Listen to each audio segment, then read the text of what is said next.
কি ভাবছেন রান্নার জন্য বা কোনো পার্টির জন্য অনুষ্ঠানের জন্য? আরে না, প্রান্ত ওর নিজের বিড়ালের জন্যই মুরগি কাটতেছে, মুরগি পরিষ্কার করতেছে, মুরগি ওয়াশ করতেছে। হ্যালো এভরিওয়ান, আসসালামু আলাইকুম, সবাই কেমন আছেন? চলে আসলাম আবারও আপনাদের জন্য নতুন বিড়ালের এপিসোড নিয়ে। দেখতেছেন তো কিভাবে ওদের খাবার কাটিং কুটিং চলতেছে। যে কোনো মানুষ দেখলেই ভাববে যে এটা মনে হয় কোনো রান্না চলতেছে, কি বলে পার্টি পুটির কিছু একটা, কিন্তু আসলে তো না, কোনো পার্টি পুটি না, এটা বিড়ালের জন্যই চলতেছে। আর আমার অনেক বড় সৌভাগ্য যে আমার ঘরের মধ্যে আমার বিড়ালগুলির জন্য সবাই খুব হেল্পফুল, সবাই খুব সাহায্য করে। ছেলে বলেন, মেয়ে বলেন, ওর মা বলেন, সবাই খুব সুন্দর আমাকে হেল্প করে।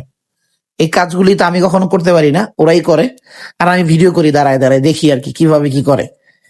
আর এই যে বিড়ালের খাবারগুলি দেখতেছেন, আপনারাও কিভাবে আনেন কমেন্টে কিন্তু জানাবেন। হ্যাঁ, সালাম আলাইকুম।